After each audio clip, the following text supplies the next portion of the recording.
Well, I know this is a bit unexpected, but this is Tom Omega, and this is the INFJ Experience Live. And I want to welcome you. Welcome you to today's show here. Now, I'm trying something a little different, people. I just felt like going live. I'm thinking I might do a few more of these a little more often, if you're okay with that.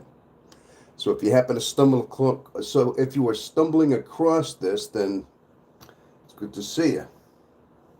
So, that's what we got going now. I'm trying to find my live screen right now on my laptop so we can get this going. And maybe some people can come on in here. I know, like I said, this is a bit of an unexpected time. But now, if I could possibly find the live. So, people, we are now, okay, as a channel, we are growing as a channel. Okay, there I am. Oops, all right. Turn that down. And hopefully, so yes, yeah, this is the INFJ Experience Live. I figured instead of doing another short, downloading it, have it just unrehearsed and just a recording of a short, I figured I'd go live and just do some commentating. Now, the INFJ Experience, as you know, it's basically, I'm trying to reach out to INFJs and other introverted intuitives who have the Myers-Briggs personality type indicator. We have these rare personalities, these type of introverted personalities, and a lot of times they are, that they're complex to navigate. There's a lot of drawbacks, especially the INFJ, the one I have, and so a lot of times we kind of need these formats a lot of times in order to just have some kind of connection to other rare introverted intuitive types. So I'm just going to try something here. I'm going to go live a few more times. I want to see how well this goes. I'd like to see that maybe I'm attracting a few people. Now, live chat will be available. If you'd like to ask questions, if you'd like to chat, if you know me, if you've seen me before and you stumble across this, well, thank you for showing up. All right. So we are at this point right now. Yeah, we're doing well. The program, the channel has over 569 subscribers. And oh, by the way, if you're new here and you like this kind of thing, yeah, hit the subscribe button so I know you're out there, so I can make more content like this. And hit that bell too, that smash bell, so you know when I'm uploading some new things. So yes, let me just talk a little bit about our personality, about the INFJ personality. I mean, obviously, it's something that's fairly new within the last 50 to 60 years, and it's especially been something that is more prevalent as far as like how they are gathering information on certain people. Some people are actually, some corporations are using the MBTI in order to profile certain employees and see how they might best suit their company, their corporations as well. So it's something that's being used as a tool in order to find out a lot about people. All right. Now, being an introverted intuitive, being an INFJ, as I've said before, it's a difficult one to navigate. I can be living proof of that. I found out when I was 57 years old, I stumbled across a YouTube video. Somebody was talking about an INFJ, and it just sounded like, what is that? And it sounded a lot like me. I understood what it was, and I really kind of gravitated toward it since then. So, but yeah, the INFJ is it's a very complex personality type, and it seems as though a lot of times when INFJs hear this, they gravitate. They flock to these MBTIs because it's so accurate to the way their life was, and it's finally like, oh my gosh, you mean somebody else out there in this world is like me? Now, the way we're built up, introverted intuitives, INFJs are introverted, intuitive. They are feeling and judging, and that's what it stands for. So, but right away, what's going on in the personality of the INFJ is that they have this rare alignment that shouldn't even be. It's a personality that conflicts. There's two conflicting parts of this personality that are don't fit. It's like taking a puzzle piece and kind of forcing it together. It's like that's what it is, and it causes a lot of conflict, a lot of emotional um, angst, a lot of just angst in our life as we live our life.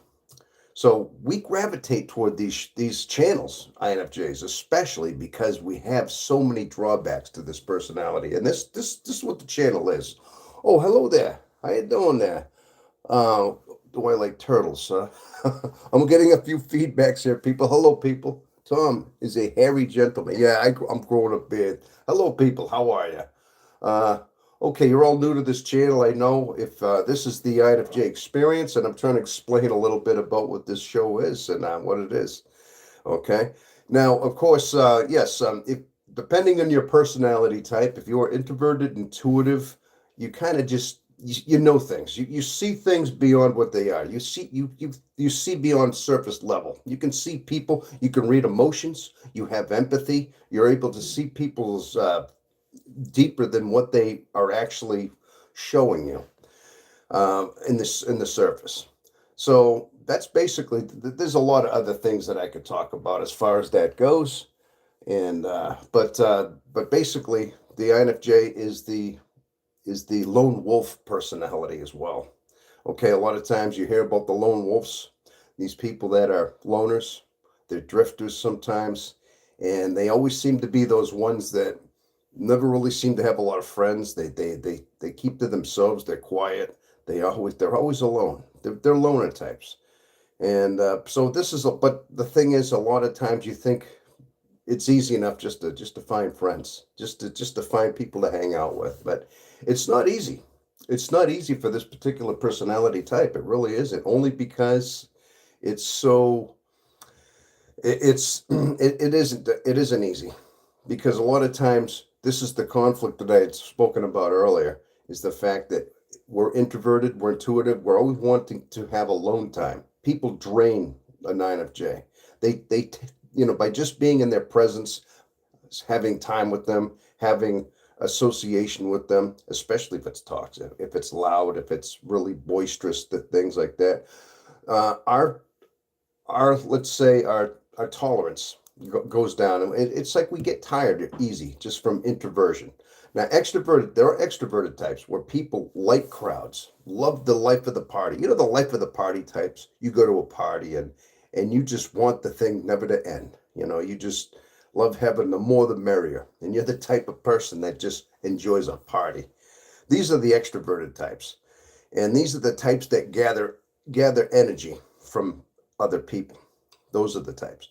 But the INFJ is a type that is introverted and intuitive. Now, intuitive is the part of the personality that is able to take the information that they see, take their senses, and they kind of put it together. They just think about it and they start piecing, puzzling, solving future projections.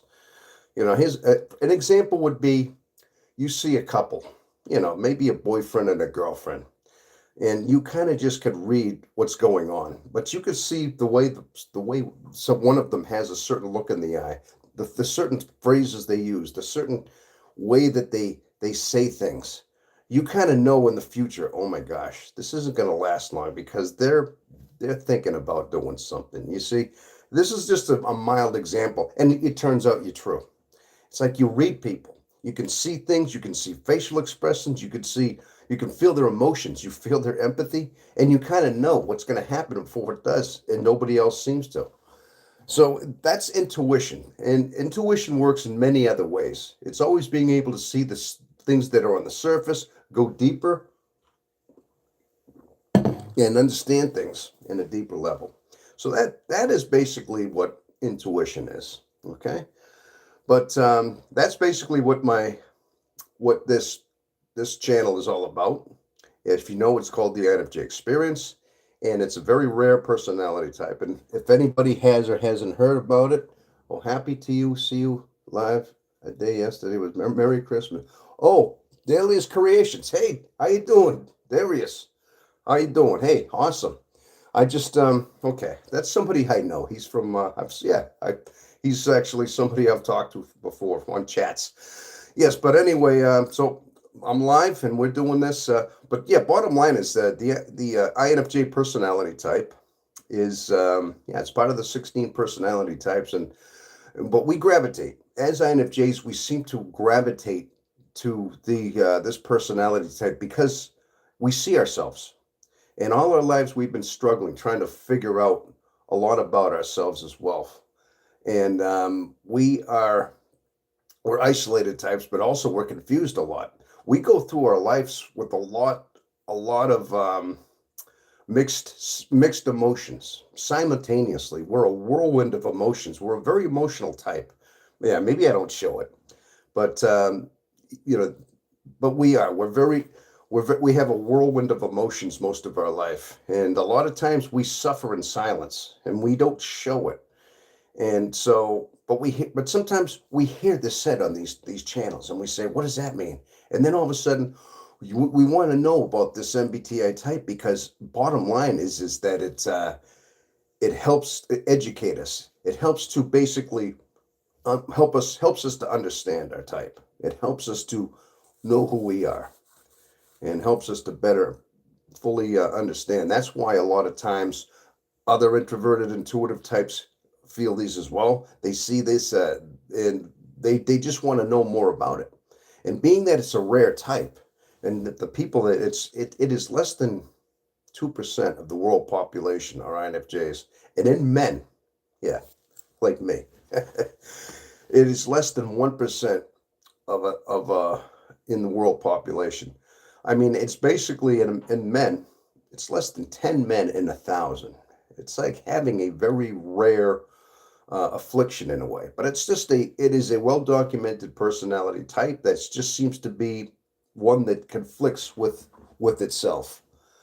So, oh, Darius, you're in New Orleans, huh? Seeing the family, huh? Oh, hey, that's awesome. Okay. So, but anyway, so we are an isolated type. We tend to be very much loners, lone wolf types, and that's just part of our personality. Now, another thing is that the INFJ and other introverted intuitives, they they have certain amazing gifts and qualities about who they are. I listed some of them. Okay, being empathic, especially with the INFJ, being able to read people's emotions, feel their emotions, understand when you feel somebody's emotions.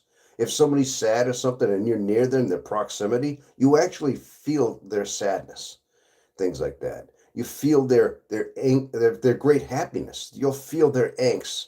You'll feel their hatred in there. Now, through our life, a lot of times INFJs who are oblivious to who they are may not know this.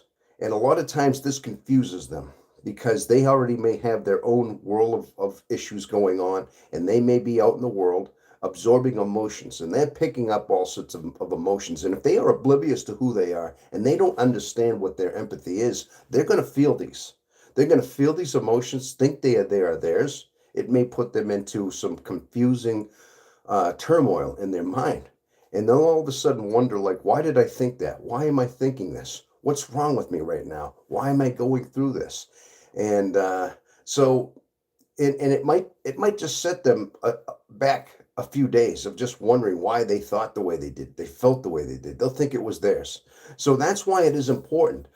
It's very important that INFJs understand themselves. Is that they do have that level of empathy. And you might say it. You might ask yourself or say to yourself, how could that be true? How could it be possible somebody can absorb emotions? It is true.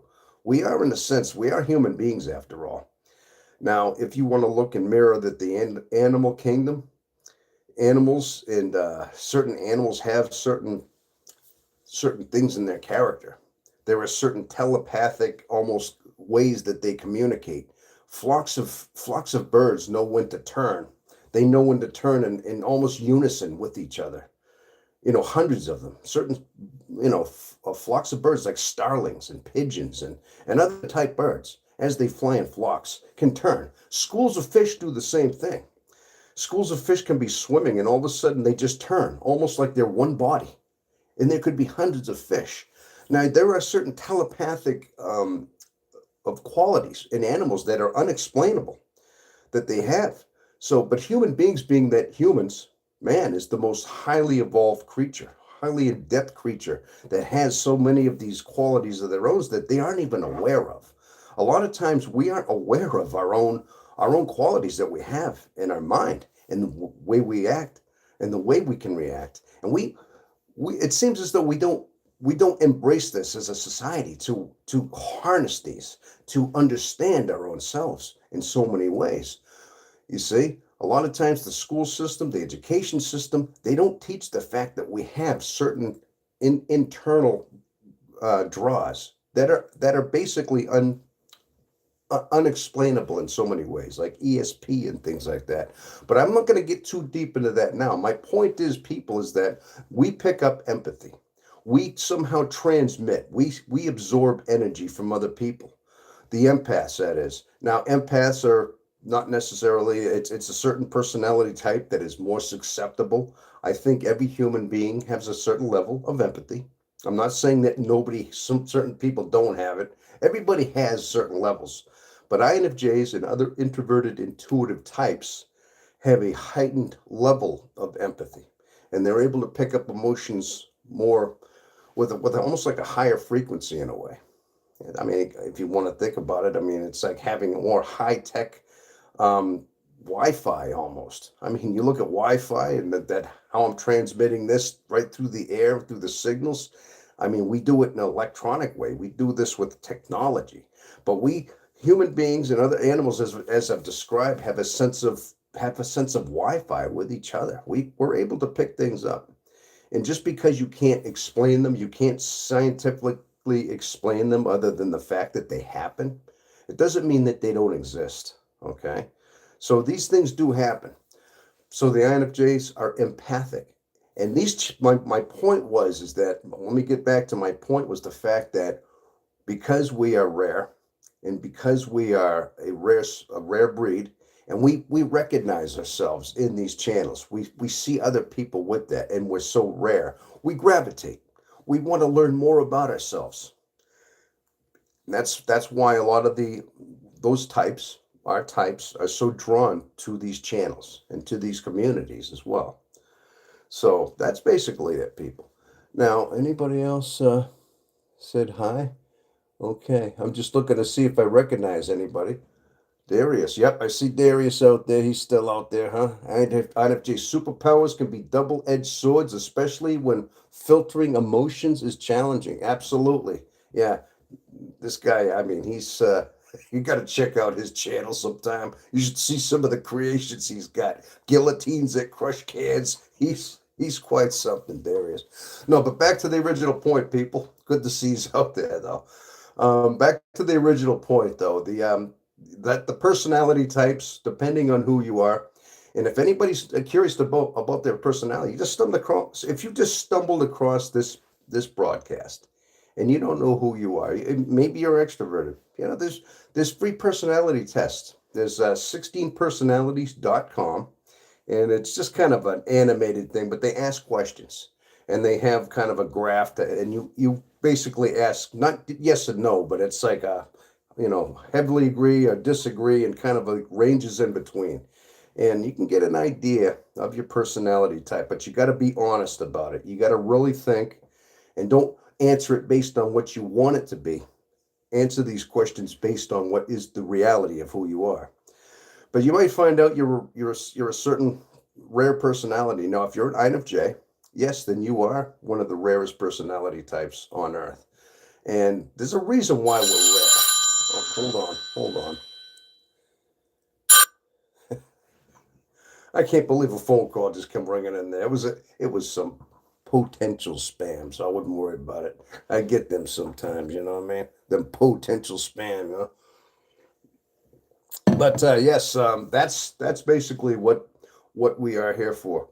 Now, a lot of times the way the INFJ thinks, I'm going to base this upon my own experience and my own expertise is the way they think is there's a lot of things is that the way they see the world is and the way they react to their world is that there's a lot of examples in science, nature, animal kingdom, physics, and metaphysics, even just the way the alignments of the planets, the way things work.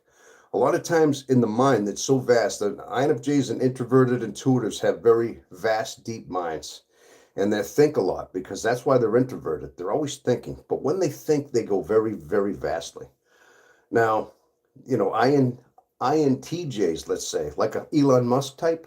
You must know Elon Musk. I believe he's an INTJ, and he's a genius.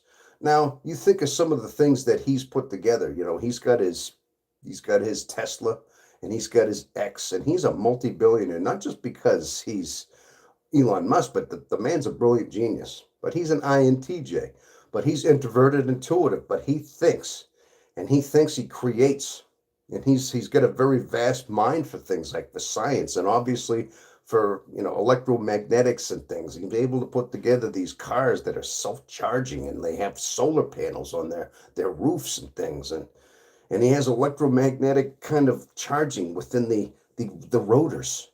I mean, it's a very deep and intricate car. Now, he is quite a bit of a genius, but I mean, that's a TJ. Now, INFJs, they have these abilities to be very brilliant and very, very smart, just intelligent in that way. But with the INFJ, they have that F. Their alignments are, like I said, introverted, intuitive, they're feeling, extroverted feeling, and they have that introverted thinking, which makes them always thinking inside. But their weak point is the extroverted sensing, yeah, which is basically their least dominant function, as you might say. So, but yes, we have a certain alignment that is conflicting. Like I said before, let me explain this if you're still with me. The INFJ has almost a incompatible function alignment, being that they're introverted, intuitive. They always want to they gather their alone time. They recharge from alone time. That's why you get these people that like to read books a lot. They'd rather stay home and then go to a party. You know the types. They'd rather just, they do something by themselves rather than go to a party. Then you get the other extroverted types. They want to go to every party. Yeah, let's do it. Like I said, the more the merrier. You see what I mean? Those are the extroverted versus introverted types. Now, INFJs, being that they're intuitive, as I said before, they're able to see things, read codes, read people's facial expressions, read their emotions. They put all these things together, and they kind of they future predict in a way what things are going to happen based on what they see in people. But also they have extroverted feeling, which means basically they like to connect with people.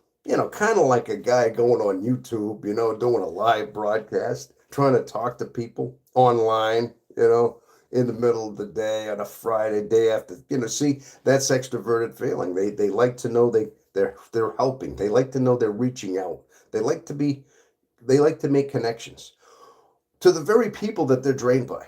You see what I'm saying? So they crave connection. They crave it, but they also are drained by people at the same time, but they're introverts.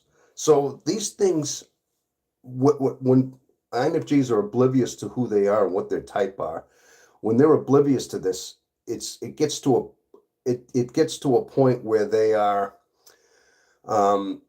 confused a lot.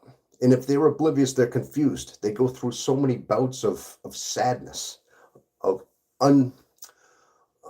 just unexplainable sadness and depression a lot of times through their life. And all INFJs will say that. It's part of our life to have these bouts of sadness. But all of a sudden you start finding people that understand you, rarely. And all of a sudden, like, gosh, you're just amazed that somebody else out there thinks like you because you're so rare. Like I said, you're less than 1%, 2% of the population. You probably don't even, in the course of your lifetime, physically bump into another NFJ. You don't physically ever meet one. And you would hope you would. Just know that somebody out there can connect with you, can understand you. Okay, and that's why these channels are what they are. Okay, and that's why I'm reaching out here. And if you think you're hearing a little bit about yourself, let's just say you're stumbling across this video. It's not, and you are, and you don't know yet. And I want you to look more into the MBTI. Start looking more into your, maybe take a test, figure out about yourself. And if you're suffering a little bit, if you're always just a little confused of your emotions, if you're an emotional type that seems to get tugged in a lot of different directions, like you want to have people and connections, but when you're with them, you want to go home because you feel tired. You feel like you're drained, like you see what I mean? Now that confuses you. You want people, but at the same time, you're drained by them. The confliction of it. But if you're feeling things like that, you need to understand about you. Just need to have awareness and take a test, understand your type, and just understand how you're built. And this would strongly help you as far as your character. Excuse me, I'm trying to think of words. I get this whole big dialogue ahead of me, and sometimes I try to get the words to spit out. I stutter a little bit, so you got to forgive me for that. But bottom line is just came across you. I am an INFJT. Okay, hello there, Sarah. Sarah Paulson. Hello there. Welcome. Yes, that's what we're here. I'm just doing a live, and we're trying to make sure that we're putting ourselves out there. Now, people, that's one of the reasons on YouTube. I found out what MBTI was here on YouTube a little over 3 years ago, about 3.5 years ago. I stumbled across a video. It was Wennis, by the way. I'm giving a little plug. That little sweetheart Wennis. She's from, I think, Belgium. I just happened to stumble across her video. It was like, why do INFJs is like being on drugs? And I said, what's that all about? So I started watching. I recognized myself right away. I said, I just recognized. I said, that's how I am. And then I started watching more of her videos, and I saw myself in that. Then I watched other INFJ videos, and some of those AI generated videos, and some of the ones that just describe the way they are. And a lot of them sound very, very tragic. Some of them sound very sad when they describe what goes on inside the heart of an INFJ, and it does. Some of the confusion, some of the sadness, some of the depressions, by being oblivious to who they are through their life, of always being tugged in different directions. And when they're alone, sometimes they weep, and sometimes they just go into sadness bouts. Things they'll never show people. They will never let this be shown. They do this in private. I saw this in myself. I heard these videos and said, oh my God, that's me. That's who I was. And I knew that. So I started looking more into the MBTI. I started, piecing it together, and it helped me out. This is the reason I'm doing this, is because I try not to focus on how the world sees me. Being misunderstood may make it tough for others because we don't quite get the INFJ. Absolutely, Darius. Yes, absolutely. That's why a lot of times we keep it in. We just keep it in. We bottle it up a little bit. We try to keep it in. But these are the places we can finally vent, and you can show up on an INFJ station, an INFJ channel like mine, and finally just say, okay, I get it. This guy's speaking my language. This is what I've been going through. This is the way I've been my whole life. But bottom line is, a lot of the times when I was finding out my type and I was starting to watch these different videos, and it just baffled me so much. I openly wept as I was listening to these because they were so accurate. Yeah. Big tough looking guy like this that's crying, Don't go figure. Huh? Yeah, it ain't supposed to happen, right? Guys ain't supposed to cry. But INFJ men, they have a sensitivity about them.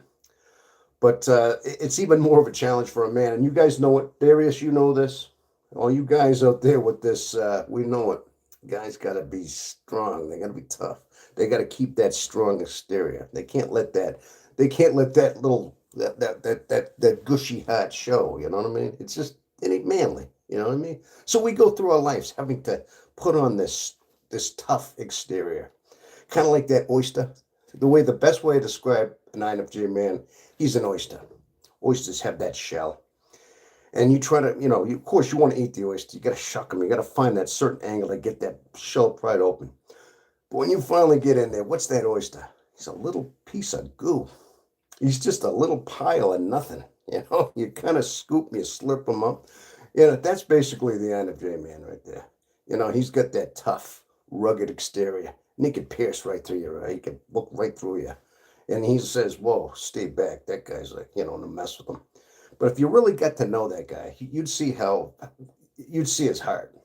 His heart would be very giving. You know what I mean? Yeah. Okay. Big softy inside. You need a tough shell. Yes. Hey, Darius, it's good to see you out there, man. You helped me out. Like I said, man, guy's a genius. You know, he's a mad scientist too. I see he's doing all these experiments with this thing, and oh man, he's got like these soda things, and he's got this laboratory in his garage, man. He's got some crazy experiments going on there. But bottom line is, yes, that is that's a lot of times what the INFJ is that they're a jumble of emotions inside, and they go through most of their life with a lot of sad, confusing bouts. So right away, they find stations like this. I did. They find channels like this, and they learn about themselves. And it's a community that they start talking to other INFJs about. And finally, they found their people. They found somebody else that recognizes them. They hear somebody else speaking their language, going through the same kind of things in their life. And all of a sudden, they realize, hey, it's just a matter of awareness, just understanding who you are, understanding you're not mentally ill. A lot of times, INFJs think they have certain mental illnesses, maybe not like crazy, certifiably crazy things, but just they're not sure. They're not sure what's wrong with them because they're pulled in so many different directions. I know I did. There were many times in my life I questioned, what's wrong with me? Why don't I think like other people? Why don't I have a certain way of, processing information? But I'd rationalize it and say, yeah, but wait a minute. I'm rational. I'm sane. I got a good heart. I got a good spirit. I have an erratic mind sometimes, and it races. It never stops thinking, and it processes and it over processes, and it never stops running. And so we start understanding ourselves through these channels. Yeah, we start gravitating toward each other in these channels because of things like that. All right. Now, if you're ever curious about who I am, I mean, I got a whole channel that I have many, many different videos. There's some shorts and things, and a lot of them are based upon some of the drawbacks, some of the issues that INFJs have, and I've just listed a few of them. A lot of times we go through bouts of deep loneliness in our lives, and a lot of times people just think, well, just find a friend. That's a solution. What's so hard just to say, hey, go find a friend to hang out with. Just find a girlfriend or find somebody, find a boyfriend, a girlfriend, whoever you are. Just find somebody. But meanwhile, relationships are difficult for INFJs too. I'm going to get into something else. This is another thing. A lot of times INFJs don't have relationships. They stay solitary in their life. They may have relationships here and there, and some do. Some go on to get married and have many children. So it's not stereotypical. But a lot of times INFJs can't keep down relationships because of their alignment, because they want to give their heart. They're an emotional type. They want to love, and they want to love and give their heart to somebody, but at the same time they're drained. It's very draining to be in a relationship with somebody as an INFJ. It's very painful because you're giving your heart, you're giving your emotion, you put a lot into the relationship, which in turn rapidly drains you. And usually, in my own case, I got to tell you that, I've had relationships through my life. I've had girlfriends, especially at a younger age. I went through a string of times. I had girlfriends. I had relationships, romances. Oh, yeah. I've had my bouts. But the thing is with me, after a few weeks, few months, I felt like a shell of a man. Like it was depleting me internally. It was just sucking the life out of me emotionally. So what do you do at that point? It's like you have to self-preserve yourself. Now you start drifting away. Maybe you start ghosting your significant other. Then all of a sudden they're calling. Why aren't you calling me? I thought we loved each other. I thought we had something going on. But meanwhile, I'm like, I don't know. I just feel like I need alone time. I feel like I have to back up a little bit. Now, eventually, the relationship crumbles, and there's two hearts are broken. Her heart's broken because you had no choice but to abandon her, to leave her. And now you feel like you feel bad because you had to do that, but you don't know why you had to do that. So a lot of times, I mean, this is a string of relationships. This is why INFJs have a difficult time with love, especially in their life. So they learn through their life. I mean, they may go through bouts times without people. And of course, the way society is, hey, it's easy. Just find somebody.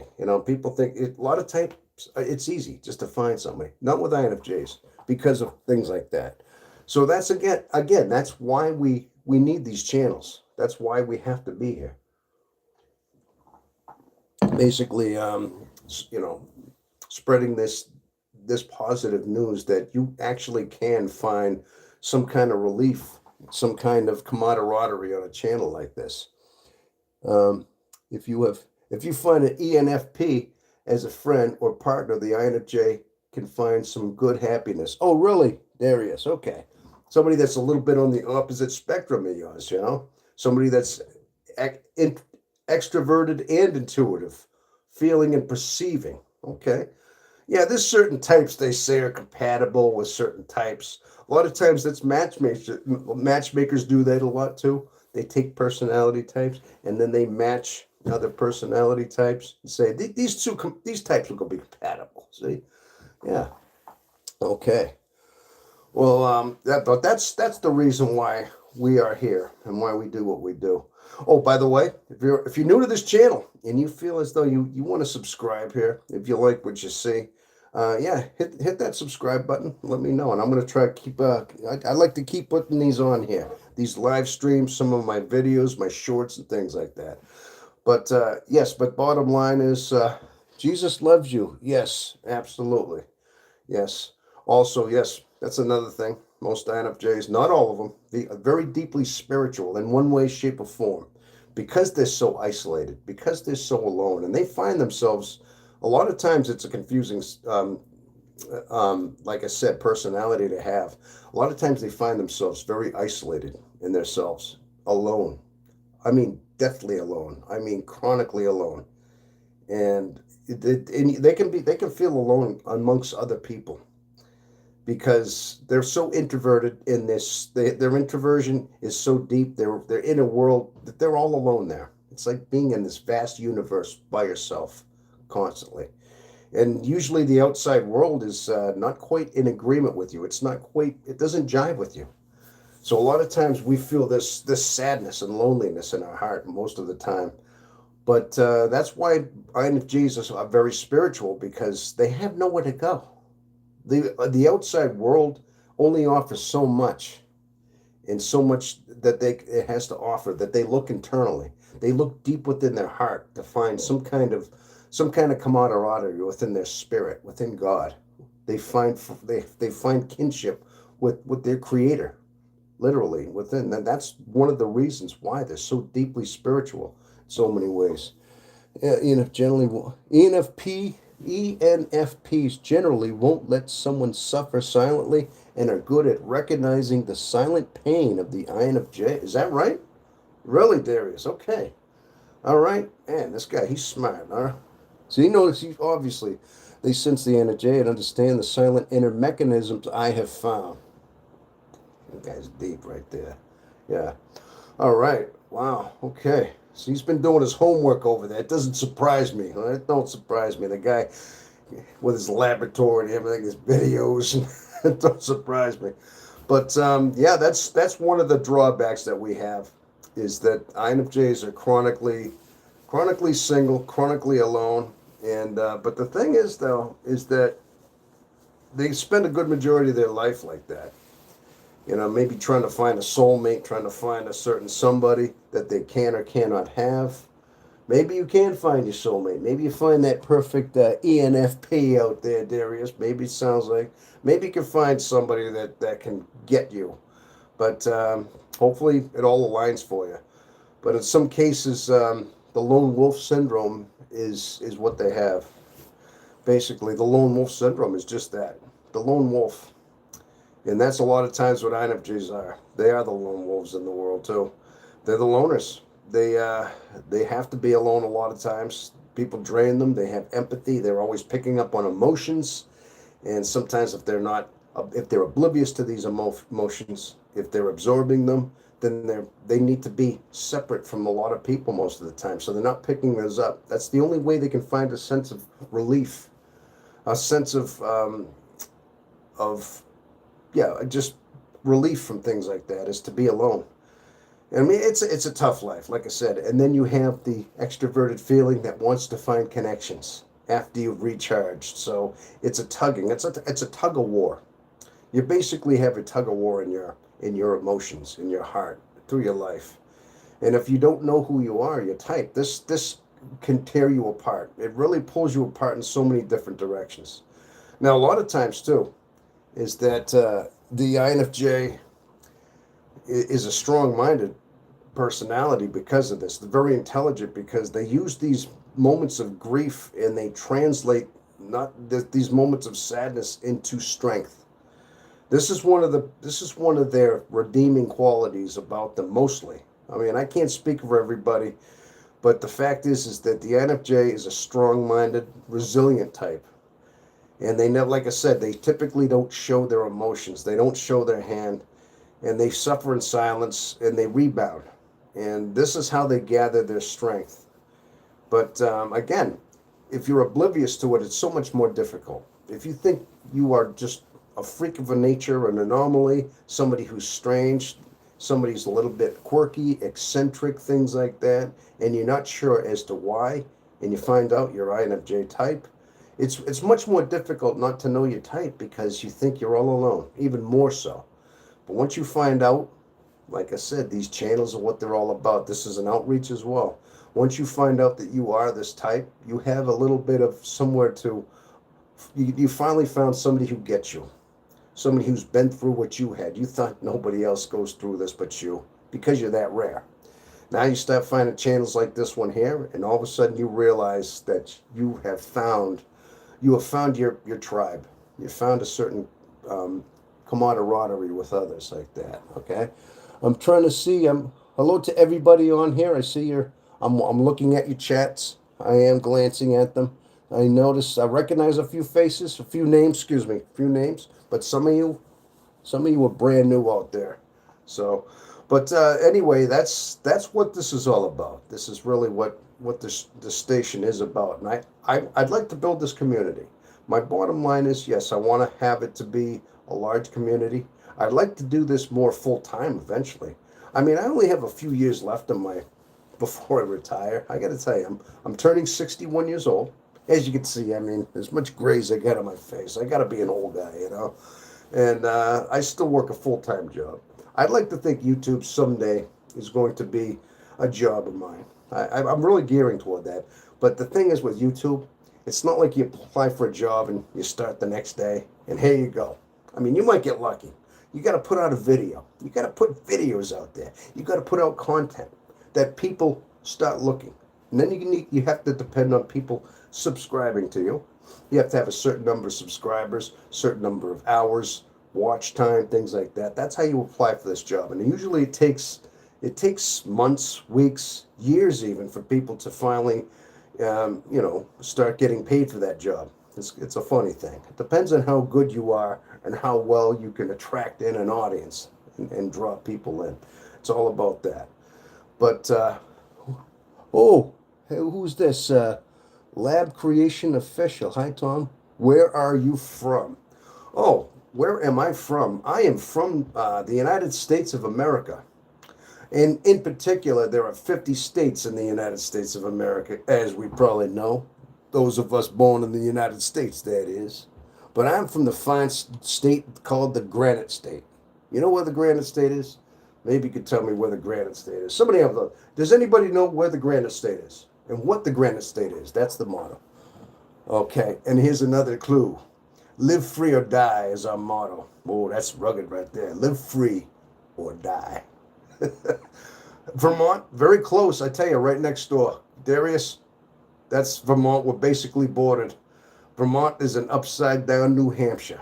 Okay, no, I'm from New Hampshire, the granite state. A good guess, though, because there's a lot of granite up in Vermont as well. There's a lot of quarries up there. No, I'm from New Hampshire. So I'm from New York. Yes, Darius, you're from New York.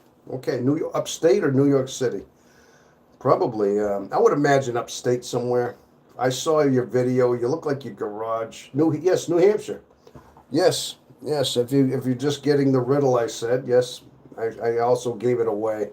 I didn't want to keep too. I'm not here to keep you in suspense too long, people. I don't like to do that. I was just playing a little game there. That's all. But yeah, is anybody from outside the United States that's in the chat? Anybody? Anybody from another country? Maybe from halfway around the world, like the Philippines? Well, that would be middle of the night right now. They'd probably be getting ready for bed right about now, right? Or they're sleeping. Australia, same thing. Now, sometimes I see a lot of people from, like, what is it, Denmark? Things like that. I've had a few people from Finland. Canada's a lot of things.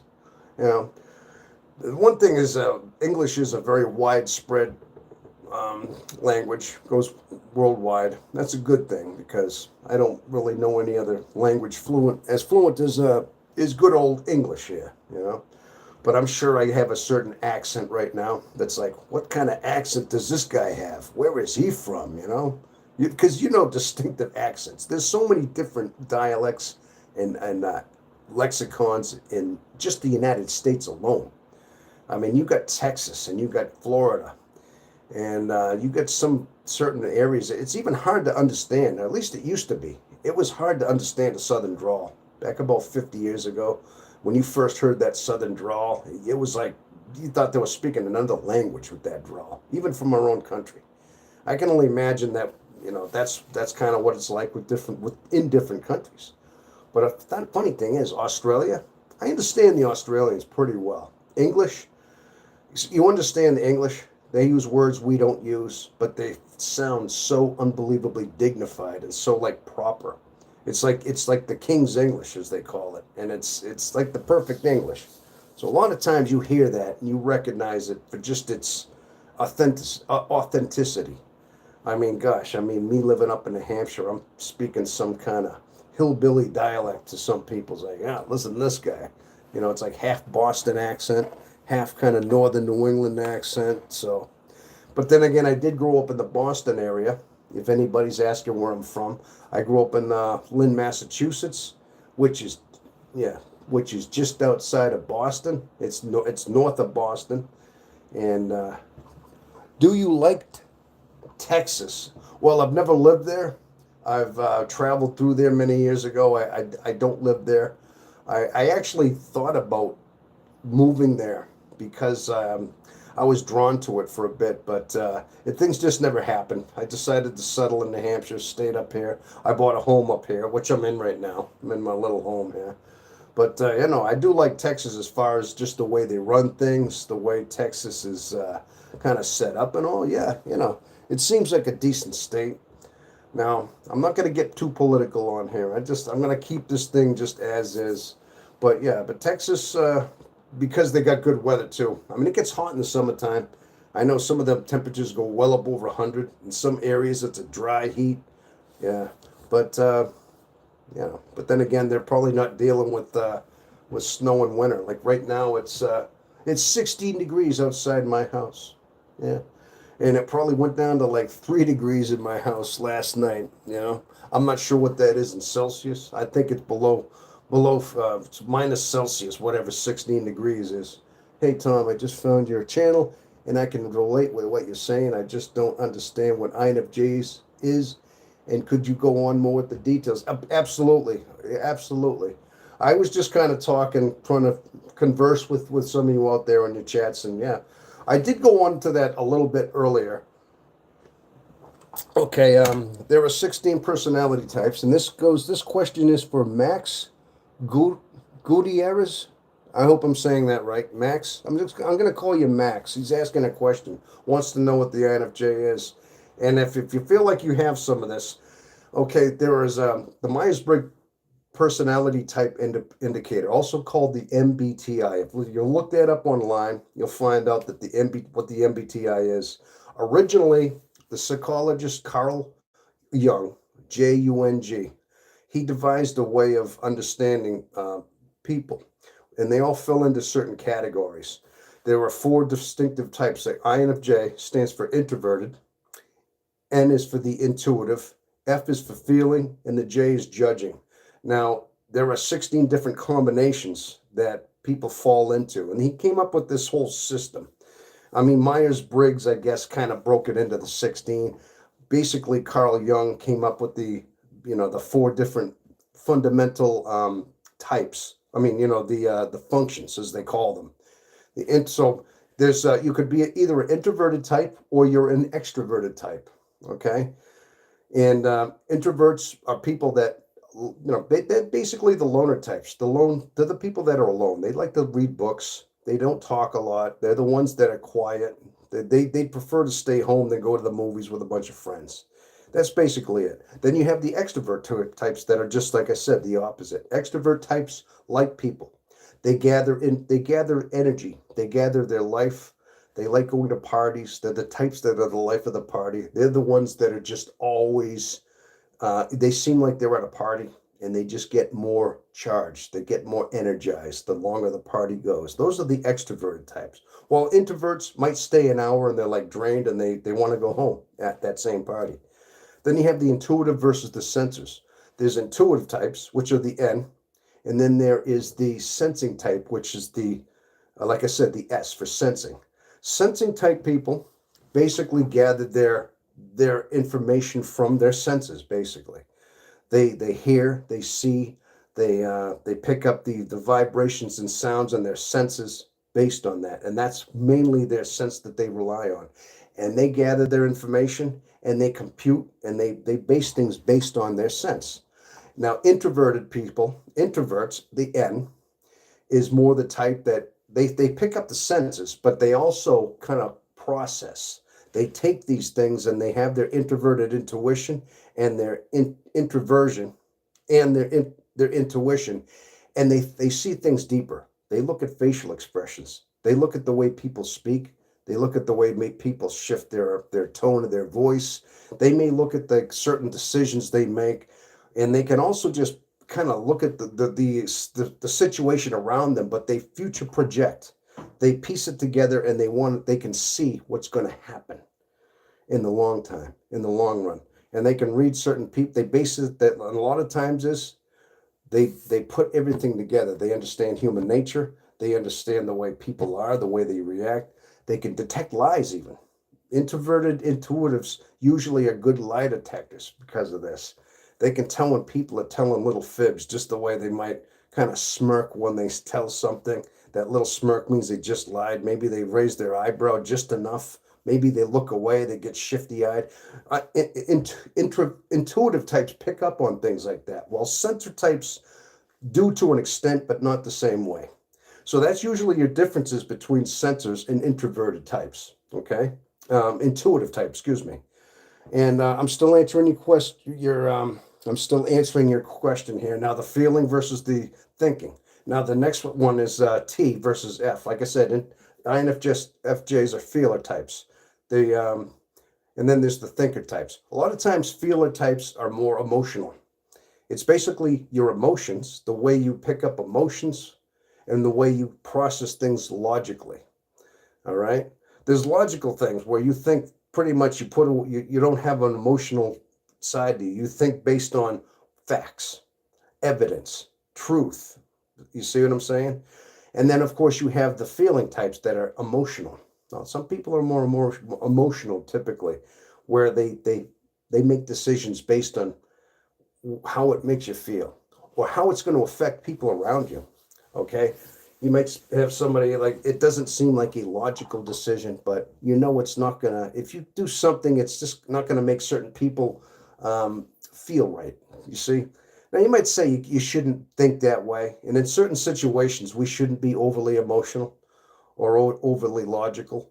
But a lot of times is it's extroverted feeling is what it is. Is a lot of times they like to make connections too. The feeling types also, it's a way of making connections. The way you make friends, the way you relate to people in a deeper level. And this is a lot of times what gives the INFJ their empathy.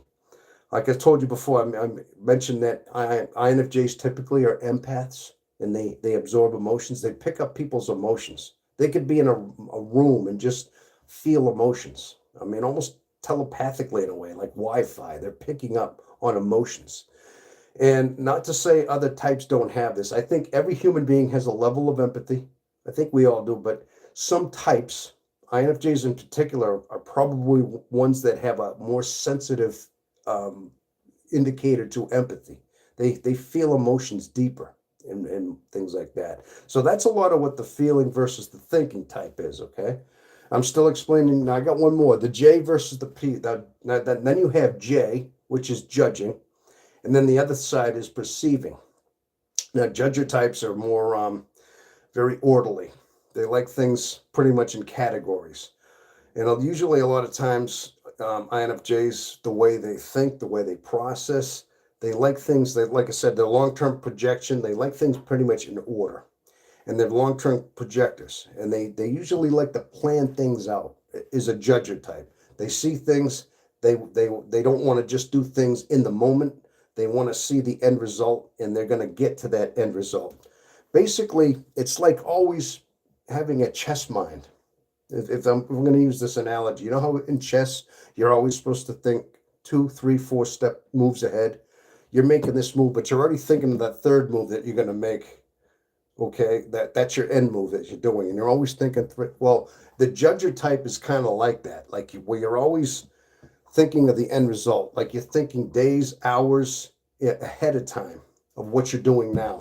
You're never thinking in that moment, which a perceiver type is more like a now. The perceivers are more spontaneous, and they do things in the now, the right now. Okay. And so they typically, that's what a perceiver is. They're spontaneous, they're good on the fly.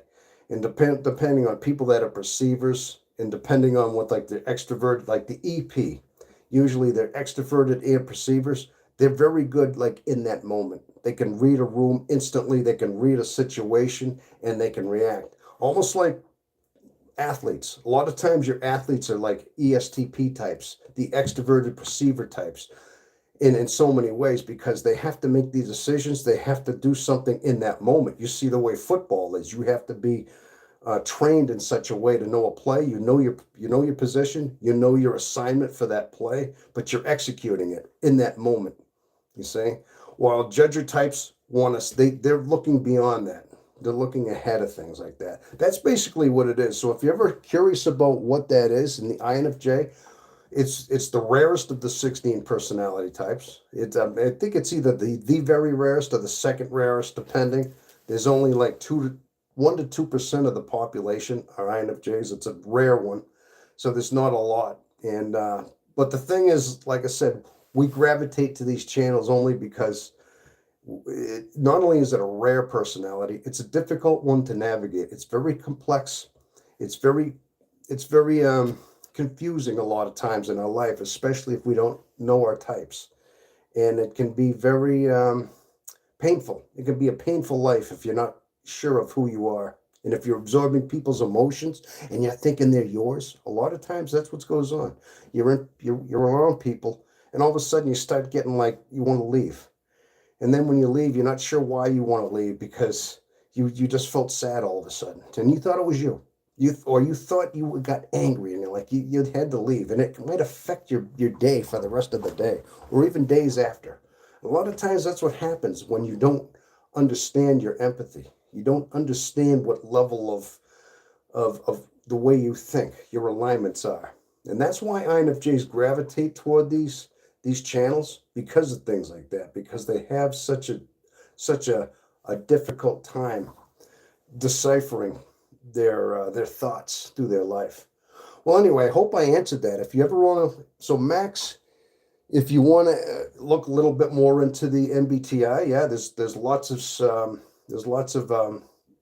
details on that. And like I said, Carl Jung is the one who originally came down with the alignments and how they work and how personality types work. But yeah, we're all part of the 16 personality types. Okay. All right. Yeah, yeah, but if you want, like I said, you can look a lot more into that. And also, there are online tests as well. If you're ever not sure, it can, you can go to 16personalitytypes.com, which is a free one. There's a whole bunch of them out there that tell you it's a free test. You got to be careful though. I'll say, yeah, take your MBTI test here for free. Then you take the test, and then the stipulation is, oh, well, now it's $5.99. Send us a credit card to get your result. And then they want you to pay. So you got to be careful. Free test doesn't mean free result. I've made that. I made that. I made that mistake a couple of times. But 16personalitytypes.com is all free. All right, and it's pretty accurate. I've tested a few times, a handful of times, and I've come up as INFJT, which is a turbulent. They usually give that. There's an A or a T at the end. One is assertive, one is turbulent. So. But yeah, that's what this channel is all about. And I notice I see I'm trying to see, I see Darius still out there. I'm not sure if he's still out there or not. Lab Creations Official. I'm from Pakistan. Oh, okay, I just caught that. I asked if anybody was outside the United States. Pakistan. Okay, that's out in the Middle East. And I would imagine you speak pretty good English. Lab Creations Official. Pakistan. All right. Yeah, I believe that's out near Nepal, or out near that's even like east of like Iraq and Iran. I think it's out there. It's the part of the Middle East, I believe, part of Asia. Oh yeah. Okay, that's cool. So I would imagine is English a second language? Lab Creations Official. I'm gonna call you. I don't know what to call you, but Lab Creation. Okay, but back to what I was talking about. Yeah, the INFJ. A lot of times we have certain drawbacks, and it seems that there's quite a few of them. A lot of times that are just universal. There's a lot of universal drawbacks that INFJs have. That they all seem to have in common, and and that's what they gravitate for. Like I said, a lot of it has to do with their isolation and their loneliness and their confusion of their mind in a lot of the ways, and they're kind of they're incompatible functions. Like I said, being being introverted and being intuitive, but also having extroverted feeling is a contradiction. It's almost like a paradox in a way. Having the need for solitude, having the need to be alone to recharge, yet at the same time, craving connections, craving and longing for some kind of connection with people, which drain you. You see what I mean? So a lot of times, being aware of who you are, having these alignments can conflict with your mind. And people, you may think, come on, he's just making this up, or that's a little bit over the top, exaggerated. People, when you have this type personality, having it, actually being one of having it, it has a drawback. It's like imagine having pros and cons. And I came up with this idea: for every pro, there's a con. For every positive, there's a negative. I mean, just like that's the laws of physics. Okay, we have positive and negatives.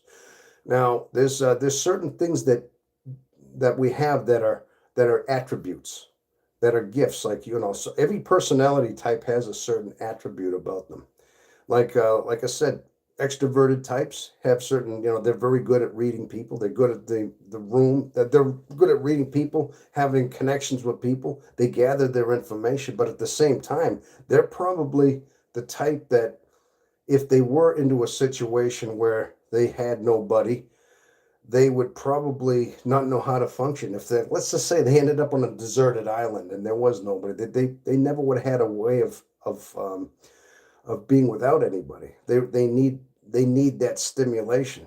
They probably wouldn't be able to handle it. While an INFJ spends half their life alone anyway, they probably survive on that island longer by themselves um, than somebody that was extroverted. Maybe that's a poor analogy. Maybe that's not the best way of describing it, but yeah.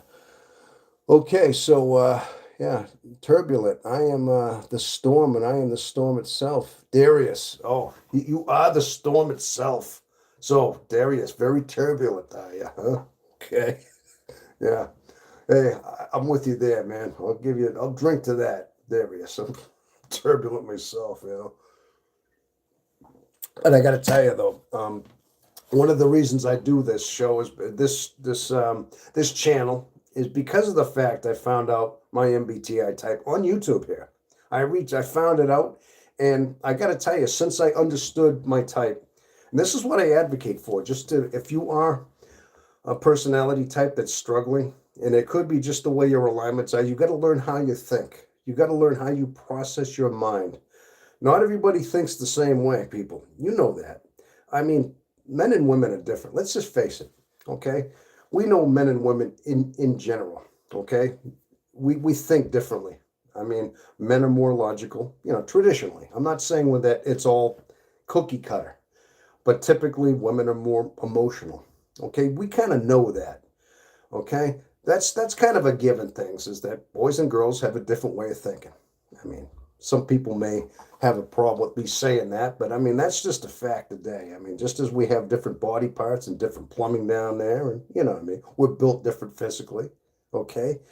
But we also think differently. But also, now you could break it down even further and say that, like I said, there are different personality types, and not everybody thinks the same. Like I said, some people are way more outgoing. Remember the old saying, they're outgoing? That means they were extroverted. They could just talk to anybody. They could have a conversation with anybody. They could make anybody laugh, and they were the life of the party right off. Okay, and then you had somebody that was more like the loner type. You know the one. They wouldn't say the not outgoing. There was always that loner type. Oh yeah, they're the shy type. That was it. The introvert was the shy type. We always knew those types. And let's face it, there are different types like that. Is that there are different personality types. And of course, you knew the people that were way more emotional. They thought more emotionally. And then there were the logical types, like the Darius types, him and his creations over there. Him and his his guillotine can crusher. You got to see that, people. You got to see that. Things like that. Yeah, then you got the mad scientists of the world that just think. They're so logical that they're crazy in a sense. You know what I mean? I'm kidding with you. But yeah, but my bottom line is we have these different ways, and it's kind of obvious. We know that there are different people. They think different. They react different. There are people that are alphas. There are people that are betas. There are people that are the delta types. They got that whole, the omegas. And then you got the sigmas out there. This is one of those things too that have emerged from the MBTI type as well. They talk about the sigmas. And that's another thing that's in alignment with introverted intuitives, not necessarily INFJs. There's the sigmas, which is another rare personality type. And that's the lone wolf.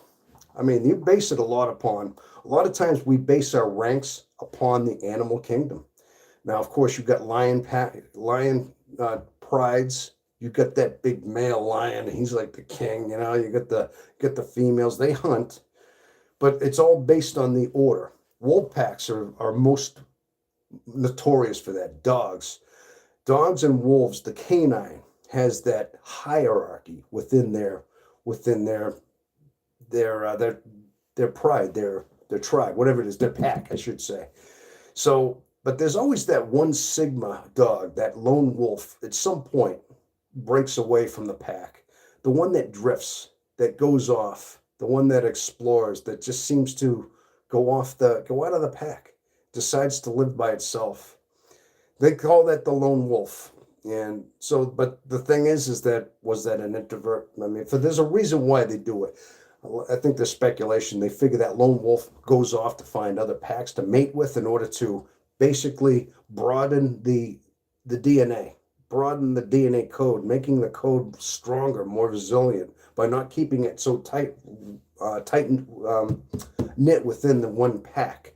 And that's the mentality behind the lone wolf, the sigma that they go. And that seems to be the logical explanation as to why there'd be that lone wolf.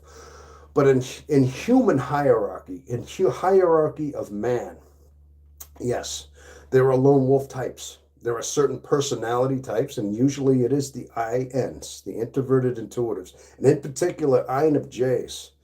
They seem to have a lot of the lone wolf, that sigma trait that happens. And usually the sigma INFJ is something that is a lifetime of trial and error through their life. They evolve into it. They evolve within the course of their lifetime, the sigmas. And a lot of times it's early on in their life. They have to discover, they have to find out. They're geared introverts, they're intuitive, so they're logical. They make sense. They gather their information from their introversion. They see things, they gather things, they process things. So they have a high intelligence, and they're always in their head thinking.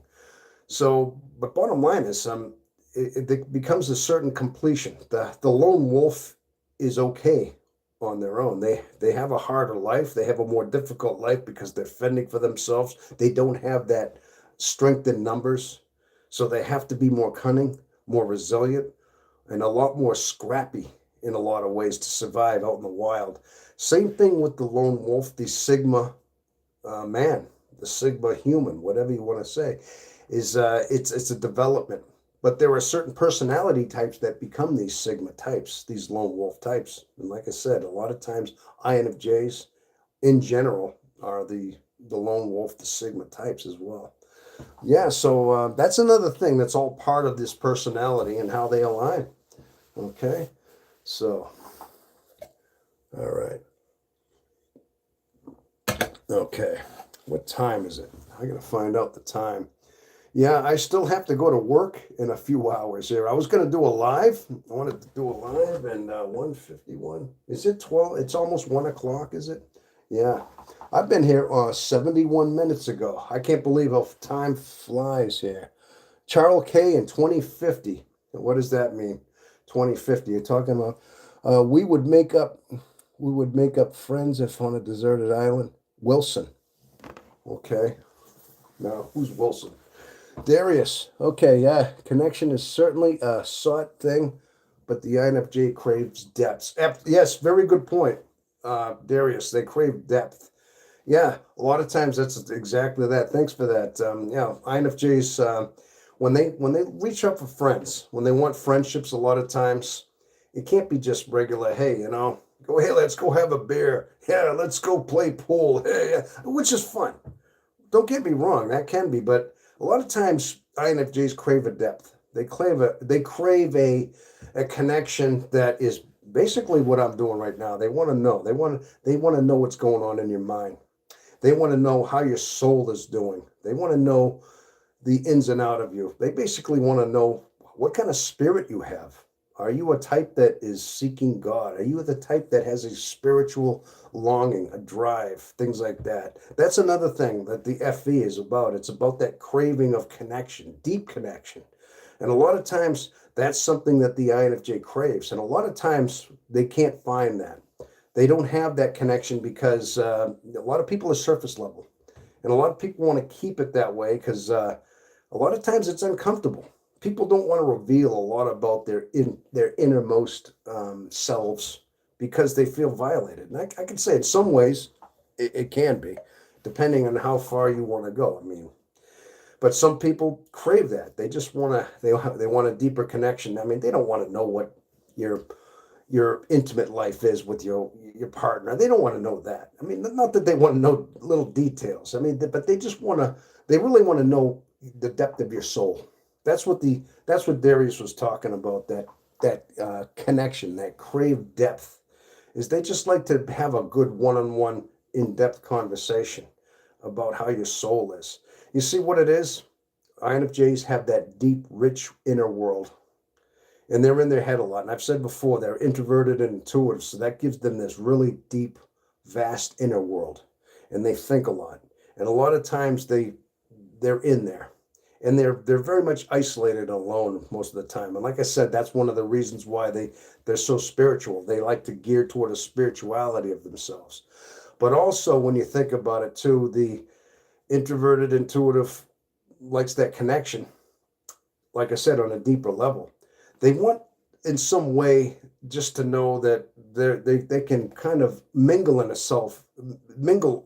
a way, in a spiritual level and deep level with somebody. They like to know somebody has that, maybe not exactly that inner world, but they can testify to the inner world that they have. They can see the depth of where they are and where it is. And a lot of times they just like to know somebody has that level as well. I think that's what Darius was talking about, that deep connection. That's all. Yeah, the volleyball from the Tom's Hands movie Castaway. Oh, gosh. Wilson. Oh, Wilson. That's what you meant. That was the connection. Okay. Thank you for pointing that out. I was trying to think Wilson. Is he talking the guy from Home Improvement? The guy in the, with all his face, Tim Taylor. Well, I was trying to figure out who Wilson was. Yes. He had the hand imprint with his blood on there. It was his only friend. Yeah, that was kind of that'll tell you how not having a connection can affect your mindset. And yeah, he had to get off that island. Yeah, he spent so much. I mean, he adapted to living on that island, but you see how it drove him almost crazy a little bit. I mean, he was never the same. Even when he got home, he wasn't the same anymore. He couldn't even sit in a chair. Yeah, very. Yeah, I can only imagine what it must be like, what it does to your mind being a castaway. I know I talked about being on a deserted island. I think INFJs would do pretty well. I mean, they would long for that connection, of course, but I mean, they would probably still hope. Also a great Wilson character, the neighbor behind the fence. Yes, that was Wilson Wilson. Never saw his face. He always was covered it. Hey, if you look at his character, look up the personality type on Wilson from Home Improvement, and he was the INFJ type. He was actually, if you think about it, quintessentially INFJ. He was mysterious. He was a loner.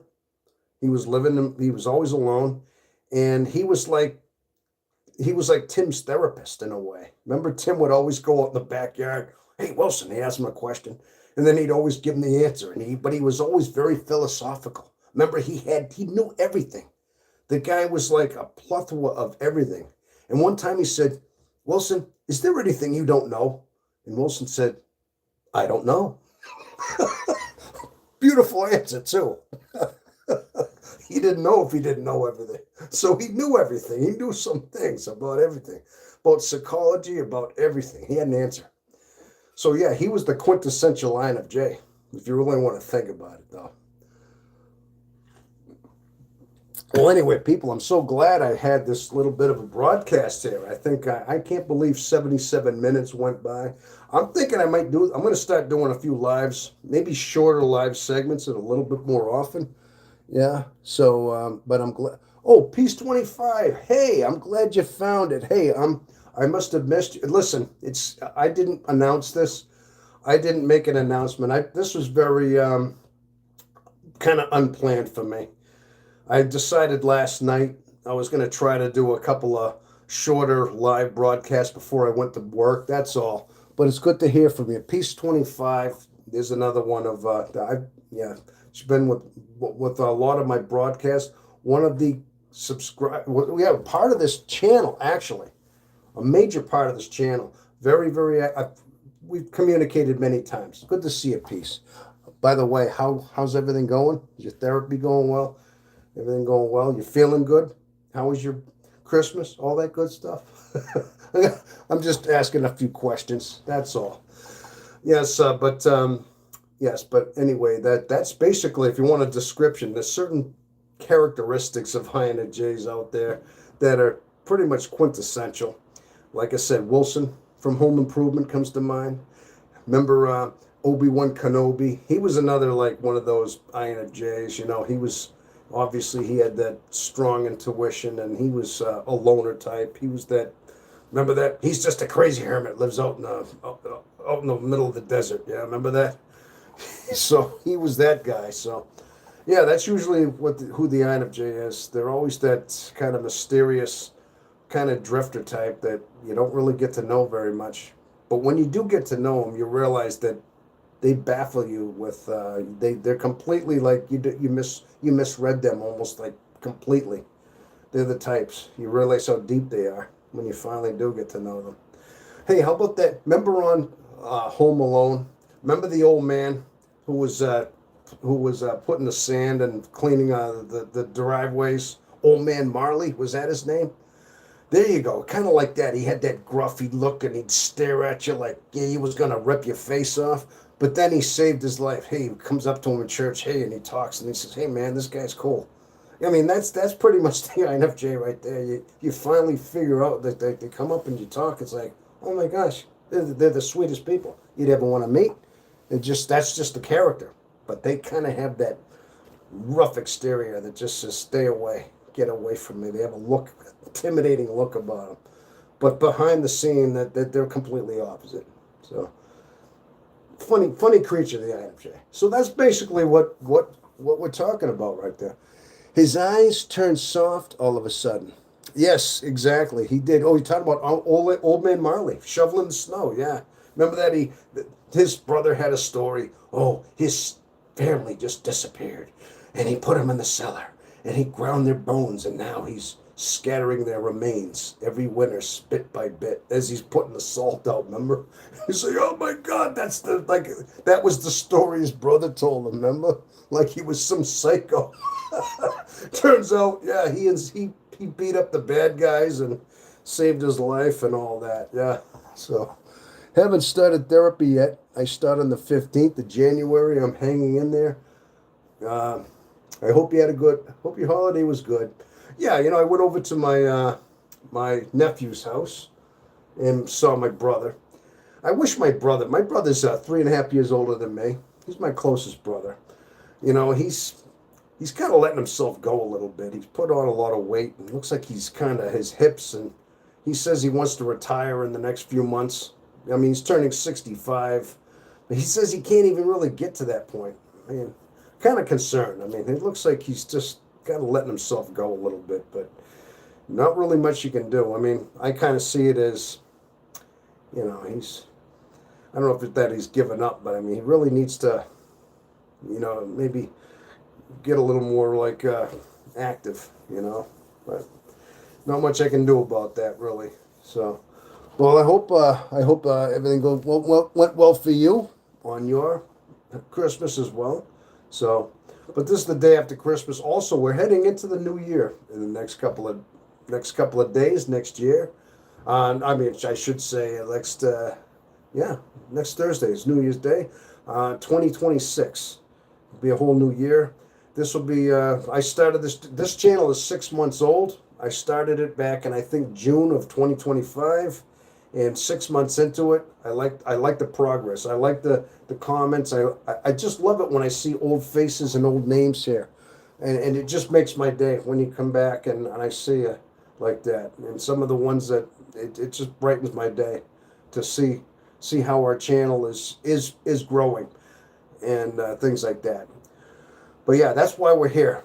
Because introverted intuitives, INFJs, we crave this. We want to know. We need some kind of camaraderie sometimes. We don't even know we need that until we find it. A lot of times we're always looking for that elusive soulmate. This is another characteristic of the INFJ.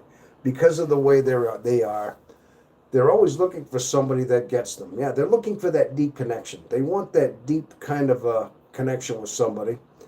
And a lot of times they're hoping it's somebody, a soulmate, that they're thinking that in their mind, and I can testify to this, in their mind they think this the universe it has a perfect yin and a yang. There's a sun and a moon, there's a night and a day, all the opposites. Well, if you're out there in this world, there's somebody that is either your opposite or somebody that fits you. Somebody that finally, even as intricate as your puzzle piece might be to somebody else, there's somebody somewhere that fits you, that will understand you, that you will finally connect with in every way. Maybe you find a spouse, a somebody that is your soulmate. And a lot of times INFJs seek that soulmate thinking. And a lot of times this causes them great angst because they may think they found somebody that on the surface appears to be somebody that they can get along with. Maybe they start dating somebody, they start getting intimate with somebody, only to find out that the real them came out and they were nothing like they were thinking, so they're disappointed. And a lot of times they're not looking for that physical, just that surface level connection with somebody. They want that, like I said, that deep connection in a soul level. You see, INFJs don't just love for the affection of the outer surface. They crave that love on a spiritual level as well with somebody, that soulmate. And a lot of times they can't find that. They go through most of their life seeking that, with only being frustrated that they feel incomplete, like they're supposed to find somebody or something. And they spend a lot of the time of their life looking for this elusive soulmate. I call this the whippoorwill soul. This is what I came up with. Who's ever heard of that bird, the whippoorwill? That whippoorwill, it's kind of it's a black bird. In early spring, you hear that thing crying in the middle of the night. And it repeats its name, whippoorwill, whippoorwill, whippoorwill. And it could go thousands of times, over and over and over again, for hours and days, weeks even, during mating season. It's this bird that is deathly alone, crying, repeating whippoorwill. This is basically the soul of an INFJ. This is what causes a lot of their heartache too. Is they live in a world full of people. They live in a world full of souls, but a lot of these souls don't connect with them. They don't feel a total connection to these souls because they don't see this inner world they had, like I described. They don't see their soul. And INFJs connect that. They crave that connection for a soul mate, somebody that understands their soul. And out of these millions of people we meet, they're rare. It's rare to find somebody that can connect with your soul. You know, a lot of times, like I said, a lot of times people are surface level. They're okay with just outer connection. They're okay, but yeah, INFJs and other introverted intuitives, and in particular INFJs, but introvert intuitives want a deeper connection to other people as well. So, okay, Bry said hi, hello. Has he talked about valuable information? Okay. Okay, whatever that means, valuable information. I mean, that could be relative to what you deem valuable. How about that? I'm not talking about stock markets and how to make money on online and who to invest in or what horse to put your money on. I don't know what your level of valuable information is, but I think what I'm talking about is valuable information. If you a soul searcher, things like that. Okay. Yeah, and rude. Yeah, and rude to be honest. Okay. Is it is it like that smell of my own fart? Some of the stuff, people. What is this? It is weird, like that smell of my own fart. Sometimes you people crack me up this stuff. Yeah, you mean it like you like your own smell? Hey, everybody likes their own brand, huh? Is that what you mean? Oh yeah, he was commenting, not inquiring. Okay, like I said, I just looked this. I was just reading what was being said. Okay, all right. Thank you, Darius. Darius, you're like the wingman right now. You're kind of filling me in. You're kind of seeing you're kind of watching my back. I appreciate that. Okay, like I said, people check out his check out his channel. He's a mad scientist guy. So anyway, yes, that's basically what we got going on here, and I'm so glad I'm so glad some of you showing up. Now listen, I told you I plan to do this maybe a little bit before work if I have, depending on my schedule, depending on how much time I got before.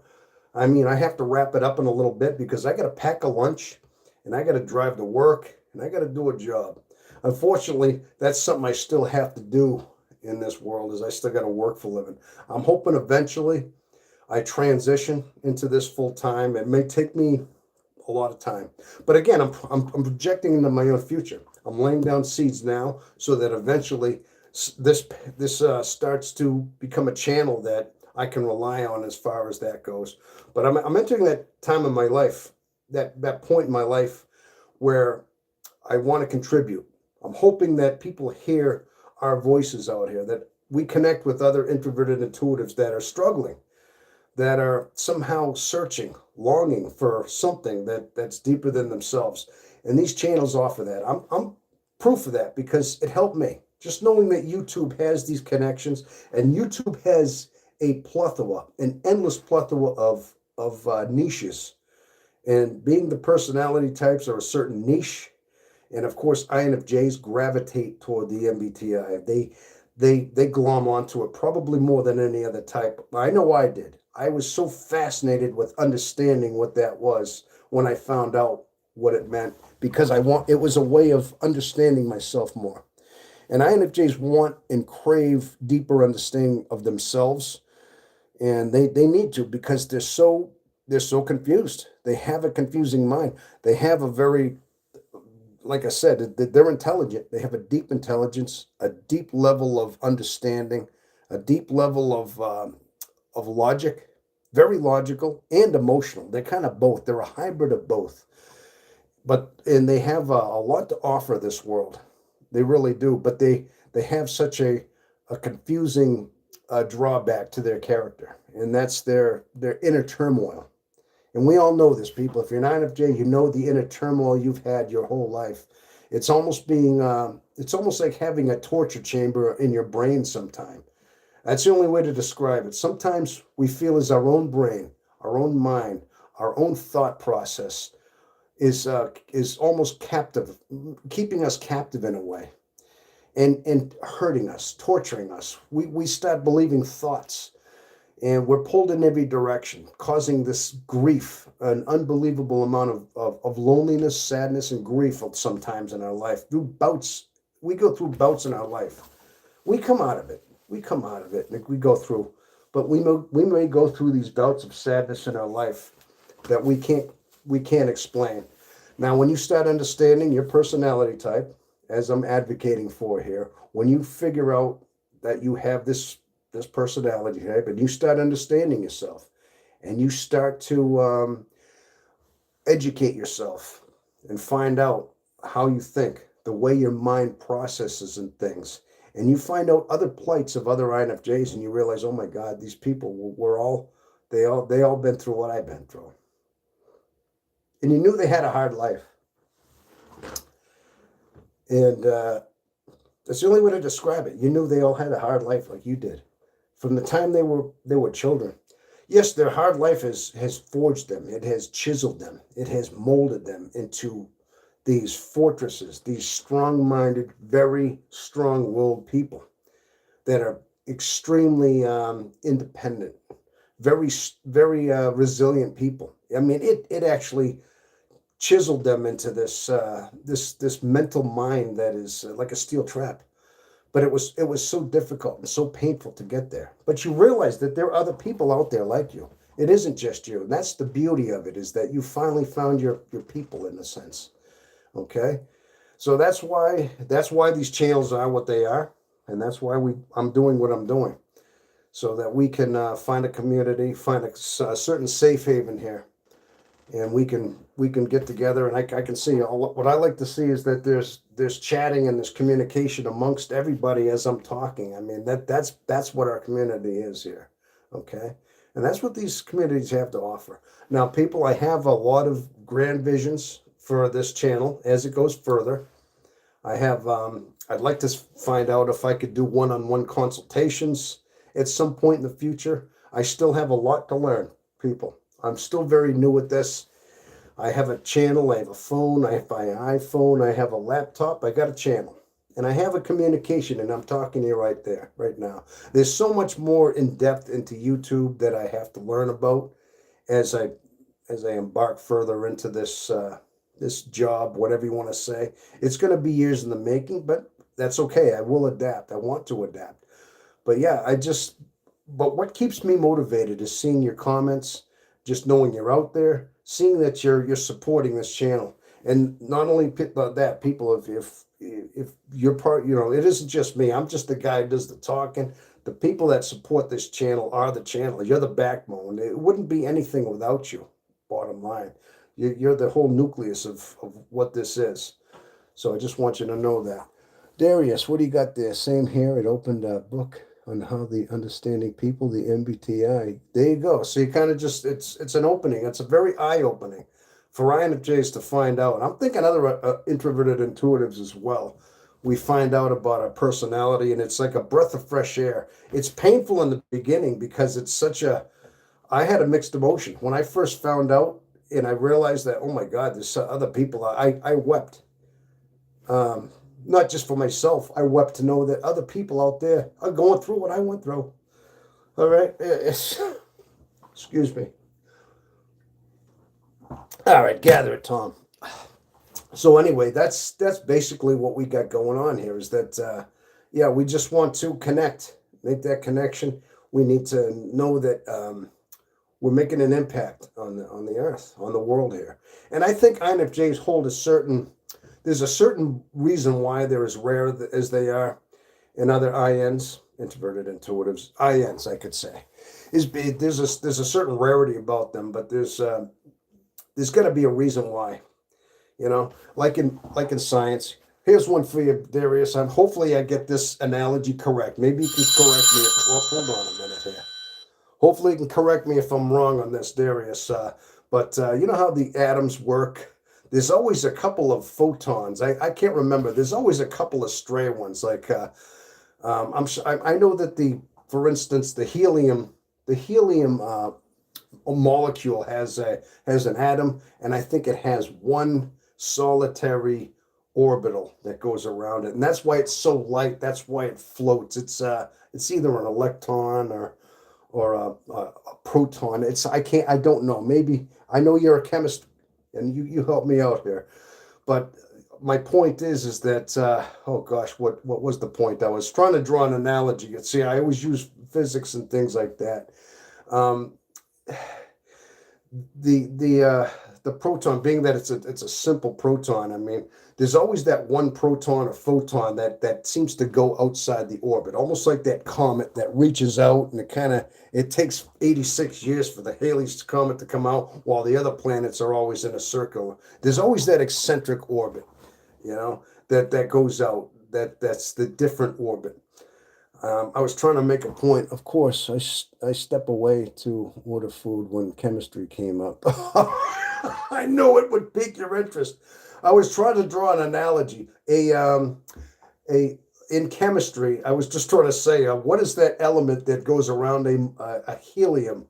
A helium has one solitary orbital that goes around it. It's the lightest element on Earth. It has an atom and only one orbital, and I think it has an eccentric elliptical orbit. I can't remember what it was, a photon, a proton, or a neutron, what it was. I'm thinking Darius would probably know this. Yeah. He's the science guy. He's the backbone here. But no, but bottom line is, people, we have a certain alignment, and certain things go on in our life that got to keep us grounded. And yeah, these channels are what do that. Yeah, that's all. Okay. Appreciate you, Tom, from the 1%. Oh, thank you, Sarah Paulison. Well, I'm trying to remember if I've seen you before. I don't know if you're new here, but thank you. If you're from the 1%, I take it you are of the rare personality type that we all are here. Okay. Helium has a nucleus of 2 protons. Okay. And 2 neutrons. Oh, and 2 electrons whipping around it. There you go. See, I knew I'd get. See, listen. Thank you. See, I knew he'd have that answer. He's the mad scientist there. Okay. I basically knew it was a very simple molecule. I knew that. I thought it only had one, but I couldn't remember. Okay, but you just educated me. Oh my gosh, and you knew this stuff. See, I knew he knew that. I knew that. That's awesome. But bottom line is, a lot of times though, that's just an example. See, I'm not really much of a science guy by nature. I mean, I have read things and I keep my eyes open and I kind of look at things, but I think a lot of times the way our reaction, the way we process information, the way we think, the way we understand our own mind and ourselves, a lot of times is a reflection on what nature has to offer, because we were built that way. Like I said, just understanding like the simple molecule of a helium molecule, for example, and understanding maybe a more complex one like a plutonium, which is probably a way more complex molecule that has hundreds of things orbiting it. I mean, I don't know exactly the chemical composition. I bet Darius does. I mean, I bet you he could tell me what plutonium's all about over there. But no, you don't have to. Darius, I'm kidding. I don't want you to look that up. I'm just saying he's probably smart enough because he's that way. But a lot of times that's what the INFJ does, is that we compare the things around us, our world around us, through physics, science, metaphysics, things like that, animal nature, weather, the way we can draw analogies into how we react. This is how my mind has always thought. Personally, I'm going my own self, is that we have a way of using these examples as learning tools. Even as a kid, I remember being a kid, comparing the human race to being like in the ocean. Okay, in the depths of ocean, you have sharks, you have barracudas, you have different predators, apex predators in the water. Okay, piranha you have in like the Amazon River, but also you have fish. You have fish that are always the prey types. Now, I used to think that all different people could relate in such a way to how they were based on the animals. Like, and a lot of times we call people sheep when they're kind of very docile, or they're easily malleable type. We call them sheep. Or we call people like dogs or something when they're very aggressive and things. Or they call people that are sharks, the type of people that'll rob you blind while there's certain labels we attach to certain animals and groups and things like that, and how we understand. But if you look at the way the laws of nature and laws of prey versus predator, you can, in a sense, say that the human race is very similar. That is very similar to that in a way. But in the natural world and in the animal world, the laws of nature is that they consume other animals. They look at prey and they eat other animals, literally eat them. Now, in the human existence, human nature, in general, they don't eat other people. Yeah, there's some cannibals out there, maybe in Borneo. There's some of these cannibalistic tribes. They're rare, but I mean, I'm not going with that. A lot of times, human nature is all mental. A lot of times we have this predatory, jungleistic nature within our human nature. There are certain people that are narcissistic, let's say, or there are certain people that are like snakes in the grass, as you might say. These are people that are deceitful, people that will harm you, but they'll do it with a smile on their face, like the used car salesman type. You know what I'm saying? And a lot of times, most time people are, they're prey. A lot of times you might have certain times, like these predators are looking to eat an animal. But in the human world, the consumption is not literally the flesh. The consumption is your mind, your soul, your toxicity, changing your mind, getting inside of your mind, making you resent them, getting it under their skin to a point where you're always consumed by thinking about what they did to you. If you let people get to that, like let's say somebody needles you or badgers you or hurts you in such a way where you live rent free in their head, as the old saying goes. This is their way of consuming you. This is their way of getting under your skin to somehow manipulate you. When you start fascinating on somebody based on what they did, what they said, how they gaslit you, things like that, this is their way of consuming you, in a sense. It's all mental. It's all psychological. That's how deep the human animal is. Now, INFJs, we see this is the depth of where we see this. We're very well aware of this. This is how I've always thought of this, is that, and this is only a surface of an example of how we think. And but we use these examples of nature and how we see our own nature, human nature, how it works out and how it plays out. And these are basically like our examples, our playgrounds, our way of understanding, and we use these as guiding tools through our life. At least that's the way I used to think about it, people. Now, that's the depth of some of the way the INFJs think, other introverted intuitives. We have that kind of way of processing. This is a way of processing our information, is using these comparisons, analogies, and actually using nature as a guide, as a learning tool into what human nature is on a cerebral psychological level. I know it gets kind of deep, doesn't it, people? But this is how the depth of how we think, and this is, like I said, this is just scratching the surface of how it is. But if you think like this, people, if this is the kind of the way you think, I mean, more chances are that's what you are. If you're the shy loner type, likes reading books, or maybe just likes to take walks by themselves. If you're the type that doesn't that thinks a lot, thinks very deeply. If you're the type that has some of the qualities of what I said, I mean, chances are you're a very rare personality type, and maybe you were drawn here. Maybe you just found this by fate. But now, people, I'm going to have to be wrapping this up soon, only because of constraints of time. I do encourage you people to please support the channel. If you could, if you're new here, I would appreciate it if you would subscribe to the channel and watch some of the videos, watch some of my videos, my content. And again, I plan on doing a little bit more live broadcasts in the future, because building this channel and building this community is it's very important that we find each other and that we finally discover the way I did. And if I can help the fact that my journey was enhanced by finding YouTube, by finding this MBTI type, by understanding who I was, by finally figuring out who I was and finding camaraderie with others in this universe, in this channel. We finally found a tribe. There's people that we can help. We can just help by just reaching out. Okay, I'm in that stage of my life where I want to reach out in my life. I feel like I found certain things, levels. This is like a sense of purpose. I mean, yeah, we want to have a reason to exist.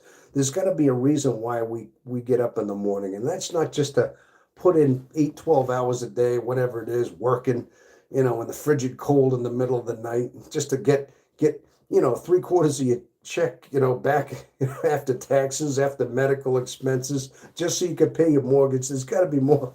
There's got to be more to a life than that, people. There's got to be some kind of you want to hope that you change the course, or at least help change the course of people's lives. Make them aware of who they are, and maybe understand their lives a little more, so they become more enriched in who they are. When I'm isolated, mushroom, mescaline, the most sought after grow is adventurous branches off the main growth and exploring new nutrients. I'm glad I found you. Well, thank you. Thank you, El Vagabond 777. Well, I'm glad if you just found me, and if you are somehow, that's what I'm doing, is I'm trying to reach out. Sarah Paulison, cheers for the adventurous. Cheers. Are you from Great Britain? You said cheers. A lot of times I've noticed that I'm only asking, maybe you're not. I notice a lot of times that's so like British. I mean, it is. When they say cheers and they end a conversation, though, they say cheerio or they say cheers. That's maybe, are you Sarah Paulison? Are you from England? Or maybe Wales or something? Because that's not something that's commonly said here in the United States. But I want to thank you for all showing up today. You really made my day, and I want to do this again. So I'm glad you were out there. But please, like I said, if you're new to this channel, yeah, please support me so I can continue on. And eventually, if I can do this, put more focus into doing this as a full-time job, that's my goal. I'd like to do that only so I can reach more of you, so we can reach each other. And I'm hoping that the rest of the days I have left, maybe in my later years of retirement, I can be this guy that just talks, that just reaches out and somehow testifies to people out there that are in need, that just need to find themselves, discover who they are finally have some kind of relief and understand their mind and their intellect. And above all, people, it's all about our spirit. I know I didn't say a lot about that. We are a spiritual being as well. We do have a spirit. Ultimately, we have there is a God, there is a creator of this universe, and we are in the image of God. And he built us in his image. And the reason he did that is so that we reflect back to him. We are in his image. When you look into a mirror, gosh, you see yourself, don't you? Well, he made us. He took us as a flesh and bone, basically animal body, but he also breathed us with a spirit. So we are a hybrid of spirit and a hybrid of basically a body, a human animalistic body that hungers, that thirsts, that has drives, that has impulses, that has procreation drives to reproduce, if you know what I mean. We have all the animalistic body drives, but we also have a spirit that is testifies, that is a direct mirror to our creator as well. So again, when you realize all this, if you are not in alignment with who you are, it can be very confusing as to your understanding your human being, not just understanding your personality type. And depending on what level you come from, what level, if you deny that, a lot of times it causes conflict when you try to deny that side of you, your spiritual God side. If you say it doesn't exist, a lot of times it causes conflict. You have to find other things to fill your heart, other things in your heart. Okay. I just got something, but bottom line is, people, there's so much that there's so much that has to unravel about the human INFJ human being, introverted, intuitive, which I'm all about. It's just understanding our nature much better. Okay. All right. Well, people, thank you so much. People, I have to, Tom, are you an Aquarius? That's an interesting question.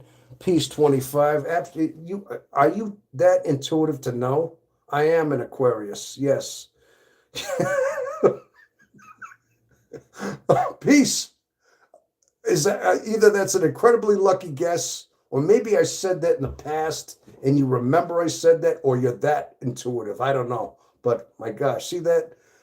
Peace in the Valley knows I'm an Aquarius. Yes, I am. Well beef, Tom. Darius, thank you, man. Thanks for showing up, man. You helped out. And peace. Oh my gosh, I just love it that you showed up. Yeah, but the thing is, I'm going to have to sign off here pretty soon, but I am glad I had this. I may do one of these over the weekend. I'm thinking I'm going to do this again. Cerebral question. Are you asking about cerebral? Okay. Okay, meaning you just figured that out? Is it just the way? Oh, because I'm cerebral. Okay. Oh, just a thinker. Somebody who thinks deep like that. Well, I've always been like that. I don't know if it's because I was born in a certain time of year. I mean, I was never big on zodiac stuff, but I know some people follow that astrological thing. I do think about physics a lot. I never really got too much into zodiac, but yeah. Should have said school. Okay.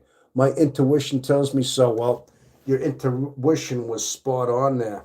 I got to tell you, my good friend. That's what I mean. See, that's what I mean. We found a tribe. We found people. Now, a lot of times I see comments like that. It fills my heart. I mean, I see stuff like this, and I just feel overwhelmed, like joyed. I mean, I'm sitting here alone talking to you, but I see your input, and it fills me in a way. And I'm hoping it does the same thing for you. It's just a certain camaraderie we have here. And we don't have to be in the same room. I mean, it'd be nice. Have a big old INFJ convention. The only thing is, would anybody show up? You know what I'm saying? Hey, it'd be like Rodney Dangerfield. Hey, I went to an INFJ convention. You know what I'm saying? Yeah, but nobody was there, you know? It's like, they're all introverts. Would they even show up? You see what I'm saying? It's like, makes you wonder, you know? Yeah, but then all the extroverts would crash the party, and the introverts would go home early, see, and then it would just end up being an extrovert party either way, you know. So how would you arrange something like that? You know what I'm saying? Makes you wonder. So an INFJ convention, it was crashed by the extroverts, like they've always done our whole life. Yeah. Oh, I can learn a lot about another just by talking. Yeah, obviously. You get my. Yeah, the thing is, I mean, kind of that's why my marriage didn't work. You know what I mean? I was a water sign. and my wife, she was an earth sign, and together we made mud, I'm only kidding. Now you get me cracking jokes here, people. All right. You know what? Hey, we got a sense of humor too, you know what I mean? So, all right. Well, people, I'm going to I do have to wrap this up. I already went, you know what? I went 114 minutes on this, and it just seemed like, it just seemed like a half hour went by. I lost track of time here. I really did. You're having fun when you lose track of time. You're not having fun when time is dragging by, and it didn't drag by for me. Well, people, I want to thank you so much for showing up, and I'm going to be uploading a video probably tonight. I got to put one in. I got one that's called Sigma Chronicles or something. I'm trying to remember. It's basically me just talking a little bit about the background of my life and some of the early traumas, excuse me, I had as a young man, and some of the issues I had as a young man, and how I basically turned into the man I am now. All right, it may appeal to you, it may not, but it's just me talking, kind of like I am like right now. Now, again, people, if you're new to my channel, I have lots of videos in depth covering different issues and topics, different dilemmas of the INFJ personality type. And I like to cover different aspects. Some of them are basically our pros and cons of our personality, spirituality. I try to cover a lot of different aspects of what drives us as a personality type.